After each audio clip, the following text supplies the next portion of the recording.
আমাদের অনেকের আইফোনেই Apple ID remove করতে পারছি না, অর্থাৎ অ্যাপল আইডি সাইন আউট করতে পারছি না। আমরা যখনই সাইন আউট করতে যাচ্ছি, এখানে যতই প্রেস করছি না কেন আমরা কোনোভাবেই তা সাইন আউট করতে পারছি না। আর এখানে একটি লেখাও দেখতে পাচ্ছেন, sign out is not available due to restriction. তাই আজকের ভিডিওতে আমি দেখাবো কিভাবে এই সমস্যা থাকা অবস্থায় আপনি অ্যাপল আইডিকে সাইন আউট করবেন। তো এর জন্য আমি ব্যাকে চলে যাব। ব্যাকে চলে গিয়ে এখান থেকে স্ক্রিন টাইম অপশনে ট্যাপ করে দেব। এখান থেকে আমাদেরকে ট্যাপ করতে হবে চেঞ্জ স্ক্রিন টাইম পাসকোড। তারপর এখান থেকে turn off screen time passcode. আপনি এখানে স্ক্রিন টাইমে যেই পাসওয়ার্ডটি দিয়েছিলেন সেই পাসওয়ার্ডটি দিয়ে দিবেন। তো আমি আমার পাসওয়ার্ডটি দিয়ে দিলাম। তো এখন কি হলো যে আমাদের এই যে স্ক্রিন টাইমটি আছে সেটার পাসওয়ার্ড বন্ধ করে দিয়েছি।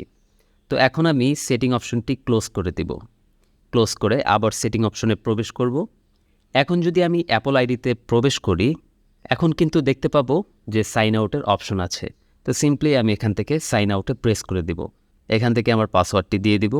তো পাসওয়ার্ডটি দেওয়ার পর টার্ন অফে প্রেস করব। দেখতে পাবো কিছুক্ষণের মধ্যেই আমাদের অ্যাপল আইডি সম্পূর্ণভাবে সাইন আউট হয়ে যাবে, অর্থাৎ আমাদের ফোন থেকে অ্যাপল আইডি রিমুভ হয়ে যাবে। তো এখান থেকে আমি এটাকে সাইন আউট করে দেব। সাইন আউটে প্রেস করে দিলাম। হ্যাঁ, দেখতে পাচ্ছি যে আমাদের অ্যাপল আইডি কিন্তু আমাদের আইফোন থেকে সম্পূর্ণ রিমুভ হচ্ছে।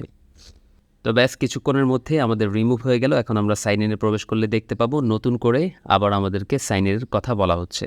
তো এভাবেই খুব সহজেই আপনার অ্যাপল আইডিকে সাইন আউট করতে পারবেন। যদি এইরকম প্রবলেম দেয় যে আপনি সাইন আউট করতে পারছেন না, শুধুমাত্র আপনি স্ক্রিন টাইমের পাসওয়ার্ডটি বন্ধ করে দিলেই কিন্তু আপনি এই অ্যাপল আইডিকে সাইন আউট করতে পারবেন। তো পরবর্তীতে আবার আপনি এই অপশনটিকে চালু করে দিতে পারেন, স্ক্রিন টাইমটি পাসওয়ার্ডটি দিয়ে দিতে পারেন। তো এই ছিল আজকের ভিডিওটি যদি ভালো লেগে থাকে তাহলে অবশ্যই ভিডিওতে একটি লাইক দিবেন, শেয়ার করবেন এবং চ্যানেলটি সাবস্ক্রাইব করে পাশে থাকা বেল আইকনটিতে ক্লিক করে রাখবেন। ধন্যবাদ।